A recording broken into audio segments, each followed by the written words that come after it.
This new absolute Wally West, this now Flash, is in a little bit of a pickle because not only is he being haunted by his past and his wrongdoings, specifically in the murder of Barry Allen, but he's being hunted in the present by some forces and some very dangerous entities. Now, much like the original origin of Barry Allen, the original Flash, or maybe not original because technically that was Jay Garrick, but the most popular original Flash, Wally's mother is dead, yet his father is alive. In here, his mother's death was very traumatic for him as it was at a very young age, but it's just something he can't seem to get over or let go, because even as he goes on to think and more so really just experience firsthand, he says sometimes the same thoughts repeat in his head over and over again until he can't take it anymore. Specifically in this case, it being her funeral. Yet this doesn't just seem to be just some distant memory, a bad time that he tried to suppress and push deep down. It seems very alive and very real in the moment, like he was truly there once more. From seeing her gravestone, to seeing his father trying not to cry and be strong, to even a priest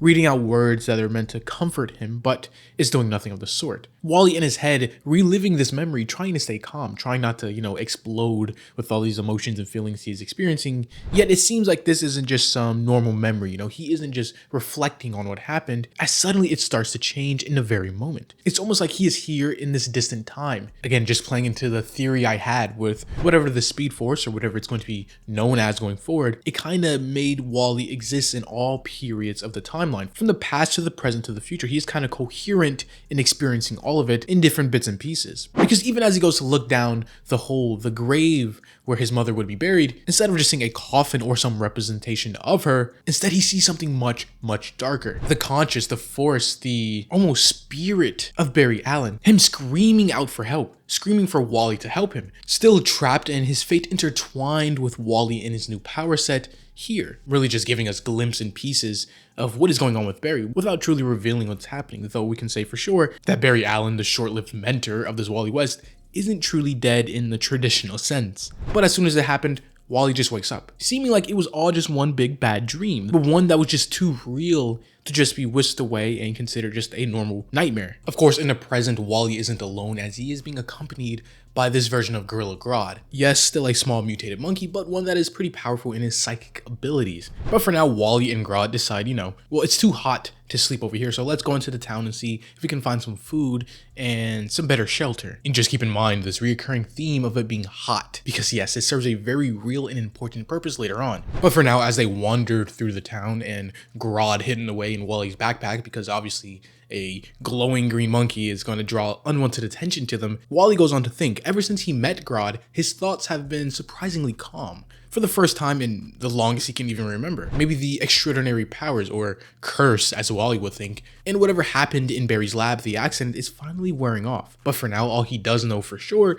is that he is hungry. Hungrier than he has ever been before, which is a reoccurring theme for speedsters because, with their body moving so fast and them doing all these actions at super speed, they work up a super appetite, and their metabolism is just shooting into overdrive. So Wally is no different here, and he needs more food than an average person would. Though while he is here, he does draw a little bit of attention to himself and is approached by a man seemingly with good intentions, but even Wally goes on to say that he kind of does look like a serial killer. But this man for now genuinely does seem like he wants to help, offering Wally West a place to stay at a youth mission, somewhere where less fortunate teens like him could stay, get fed, and have shelter. Even going on to meet another one of these wayward teens in the program, someone named Linda, which if you're familiar with Wally West in any meaningful stretch, you would know a person named Linda is very important to the Wally West lore, as Linda Parks, which we can pretty confidently assume this is going to be, is his love interest and later on wife. In the same way that Barry Allen has Iris West, Wally West here has Linda Parks. But again, even though it may seem safe for Wally right now, don't forget he's still being hunted down by some of the other rogues in the government itself, as moving over to the middle of the desert where he came and fought the other rogues, a team specifically made by his father nonetheless, to track down and capture him, we see that they are slowly getting one step further. Because it seems that when Wally activated his powers and got out of there, it left some sort of rift, some sort of power and energy left behind. One that after scanning, it indeed matches Wally West, his speed force, his speed abilities in whatever capacity that they are now. But it's not just some lingering energy or lingering effect, it's like a doorway. Whatever this energy is, it's a portal almost. One of the members of this team even going as far as to being able to interact with it, almost being able to see through it. see to the other side of wherever it leads. But as soon as she gets close, getting ready to uncover whatever secrets it may hold, the portal collapses in on itself and disintegrates and disappears. Again, just really adding to the mystery of everything that is this absolute Flash. Though at the center of it all, Wally is still a 15-year-old boy, a little kid, a son that his father wants back and needs to know answers about what happened to his little boy. So if his little team of superpowered rogues aren't super helpful or able to track him down, he's going to go back where it all began, back to the laboratory where whatever Barry Allen was doing and whatever affected Wally West. Though speaking of Wally West, we see he did actually accept this invitation and went to this little youth center, where we see he's once more approached and met by Linda. The two go on to basically talk about their struggles and the events leading up to them being in this place here, and how everyone, including them two, they're all running from something, whether it be their problems or different people individually or circumstances. But a place like this is where they can come and settle down for a second and really just get away. Eventually, though, Linda gives Wally her lunch, the meal that everybody has, because he finished his in about 3 seconds. Again, just going back to the speedster metabolism and hunger that they have, way more than an average person would. Later on, though, once Wally is getting set in and accustomed to this new place he's going to call home for a little bit, he's approached by the same man from before, a man named Ralph, which, if you're familiar with anything with the Flash, the only Ralph to be in relevance related to the Flash and his own mythos is the Elongated Man, which is just another minor hero within the DC universe. And this is even further backed up by him revealing that he has a wife named Sue. So of course, it's going to be interesting to see how that plays out, how he's going to perhaps one day get his metahuman and superpowers in some fashion,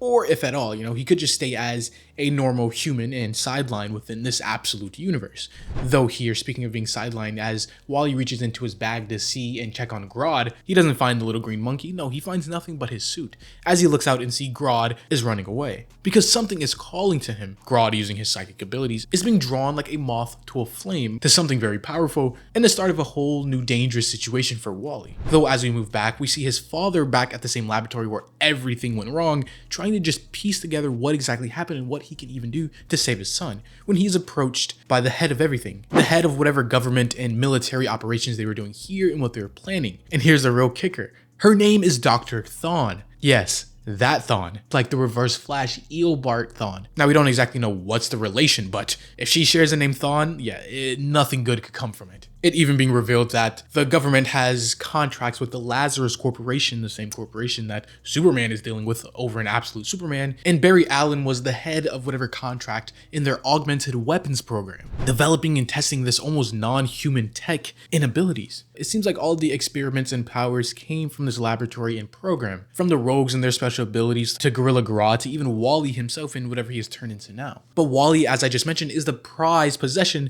of this entire thing, because all the weapons and stuff they had developed over the years, they couldn't even hold a candle or stand a chance against Wally back in the desert. Because right now, in the eyes of her and the greater scheme of the military and this organization and just the world in general, he's no longer just a 15-year-old boy, but now he's a miracle. And now the accident that killed Barry Allen, his death doesn't just have to be for nothing, because his son is the greatest success that they have ever had. His father, of course, being directly opposed to this, because his son is his son, who would want their child to be used as a weapon. But thankfully, Dr. Thawne knows exactly where they are, because they have been tracking Grodd this entire time. But there's a very specific reason why they haven't just, gathered a bunch of forces and cornered Wally to capture him and bring him back. Because the extent and scope of what they're dealing here is way bigger than what anybody originally imagined. Because Wally West wasn't the only thing or powerful new entity that escaped during the night of the accident. Some of the military's more powerful and violent experiments are still out in the wild, as we see the different projects that they've been working on and their code names, from Project Wizard, what we consume as Weather Wizard,